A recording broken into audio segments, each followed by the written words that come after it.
علیزے کو جب پتہ چلتا ہے کہ اس کے ڈیڈ نے ہاف شیئرز رمشا کے نام کر دیے ہیں تو اسے بہت شدید غصہ آتا ہے اور وہ پہنچ جاتی ہے سالار کے پاس اور اس سے پوچھتی ہے کہ کیا اب تم رمشا سے شادی کرنے کے لیے مان تو نہیں جاؤ گے، کیونکہ ہاف شیئرز کی وہ مالک بن چکی ہے اور اچھی خاصی جائیداد ڈیڈ نے اس کے نام لگا دی ہے۔ لیکن سالار کہتا ہے کہ رمشا چاہے سونے کی بھی بن کے آ جائے، مجھے اس میں تھوڑا سا بھی انٹرسٹ نہیں ہے۔ علیزے بھی یہی چاہتی ہے کہ سالار کبھی اس سے ایٹ لیسٹ شادی نہ کرے اور سالار سے یہی کہتی ہے کہ مجھے بھی تم سے یہی امید تھی اور تمہارا فائدہ بھی اسی میں ہے۔ سالار خود بھی کہہ دیتا ہے کہ میں اپنا اچھا برا بڑے اچھے سے جانتا ہوں اور رمشا جیسی لڑکی تو میرے کرائیٹیریا پہ بالکل پوری نہیں اترتی۔ دوسری طرف رمشا کو یہ لگتا ہے کہ اگر سالار اس سے شادی سے انکار کر رہا ہے تو اس کے پیچھے سجل ہی وجہ ہے اور وہ رابعہ کے کان بھی اس کے متعلق بھر چکی ہے۔ لیکن سجل جب دیکھتی ہے کہ اتنے دن سے رابعہ اس سے ناراض ہے تو وہ اسے منانے کے لیے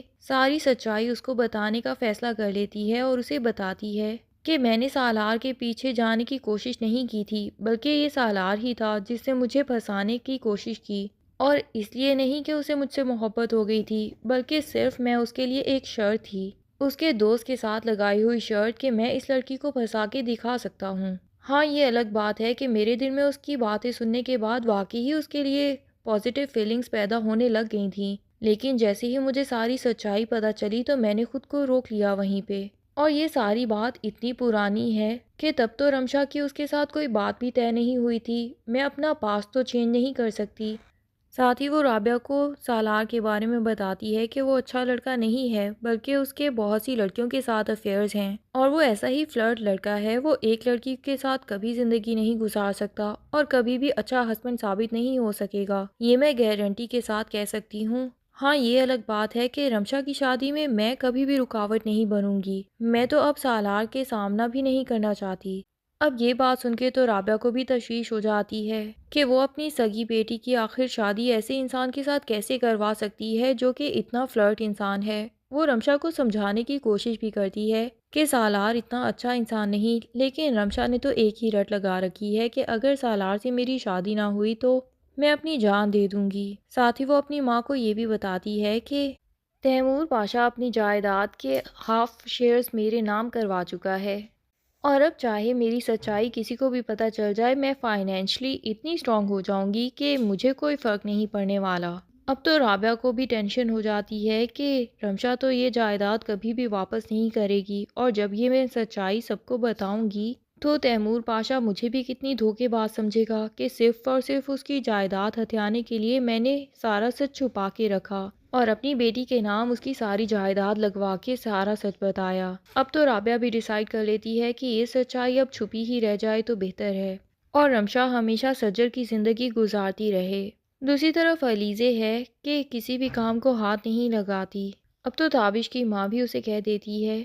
کہ میں سارا دن کام کر کر کے تھک جاتی ہوں اور وہ کافی بیمار بھی نظر آنے لگتی ہے، تو تابش ماں سے کہتا ہے کہ آپ اتنے سارے کام آخر کیوں کر دیتی ہیں؟ تو وہ یہی کہتی ہیں کہ گھر کے کام تو آخر کرنے ہی ہوتے ہیں نا، انہیں چھوڑا تھوڑی نہ جا سکتا ہے۔ تابش کو اپنی ماں کے لیے بھی فکر ہوتی ہے، وہ ان سے کہتا ہے کہ آپ کوئی کام علیزے کے ذمے بھی تو لگا سکتی ہیں، لیکن وہ یہی کہتی ہیں کہ علیزے کے ذمے پہلے بھی جو کام لگائے تھے تو دیکھا تھا نا کہ ان کا کیا اثر ہوا تھا، میں نہیں چاہتی کہ بلا وجہ اس کے پیرنٹس کو کوئی بہانہ ملے اور تم لوگوں کے بیچ یوں دراڑ آ جائے، تو بس جیسے چل رہا ہے ویسے ہی چلنے دو۔ ادھر علیزے نوٹ کر رہی ہے کہ تابش رات کو اس کے سونے کے بعد گھر واپس آتا ہے اور صبح اس کے اٹھنے سے پہلے ہی گھر سے چلا جاتا ہے۔ ان دونوں کے بیچ اتنی دوریاں آ جاتی ہیں کہ علیزے ناراض ہو کے اپنی ماں کے گھر چلی جاتی ہے اور ارجمن تو دل سے بہت خوش ہوتی ہے کہ شاید اس تابش کا سین تو اب ختم ہونے والا ہے۔ علیزے کے دل سے یہ اتنی جلدی اتر بھی گیا،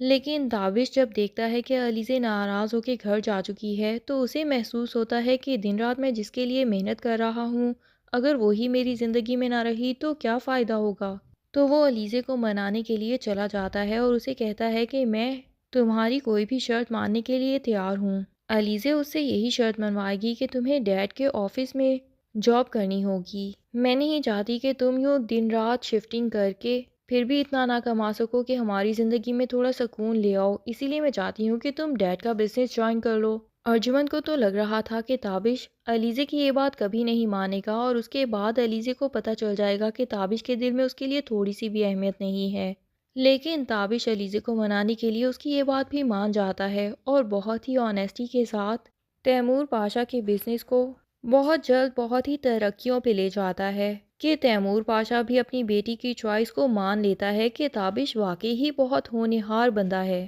وہ تابش کو آفس میں ویسے بھی بہت اچھے عہدے پہ رکھ لیتا ہے اور شاید سالار بھی اس بات سے تھوڑا جیلسی محسوس کرے اور تابش کے اگینسٹ ہو جائے۔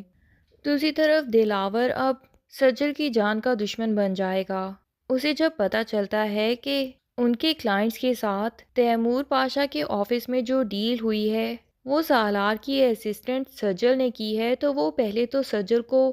زیادہ پیسوں کی آفر کر کے اپنے آفس میں آنے کی دعوت دیتا ہے، لیکن سجل اپنی کمپنی کے ساتھ اور تیمور پاشا کے ساتھ بہت سنسیئر ہوتی ہے تو وہ اس آفر کو صاف ٹھکرا دیتی ہے۔ اب جب دلاور کو لگتا ہے کہ یہ لڑکی تو خریدی نہیں جا سکتی تو وہ اسے اٹھوانے کی کوشش کرتا ہے، اور سالار کو جب پتہ چلے گا کہ سجل کے پیچھے گنڈے آ رہے ہیں تو وہ خود ہی سجل کی مدد کرنے کے لیے وہاں پہنچ جائے گا اور اپنی جان پہ کھیل کے سجل کو بچا لے گا۔ سجل کو حیرت ہوگی کہ یہ انسان جو مجھ سے اتنی نفرت کرتا ہے آخر مجھے بچانے کے لیے یہ خود کے اوپر یہ سب ظلم کیوں برداشت کر رہا ہے۔ ادھر سالار کو خود بھی حیرت ہوگی کہ میں تو سجل سے اتنی محبت تو نہیں کرتا، پھر اس کو بچانے کے لیے میرا کیوں دل کیا کہ میں کسی سے بھی لڑ جاؤں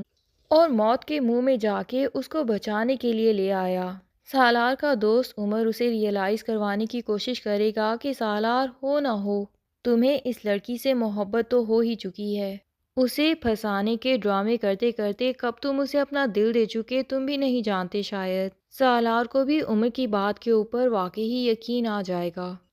پر یہ بات سمجھ نہیں آتی کہ آخر احمد کا قصہ بیچ میں ہی کیوں ختم ہو گیا۔ تیمور پاشا نے تو بڑے دعوے کے ساتھ کہا تھا کہ میری بیٹی کو کڈنیپ کرنے والے کو میں بالکل نہیں چھوڑوں گا اور تہ تک جاؤں گا، اس کے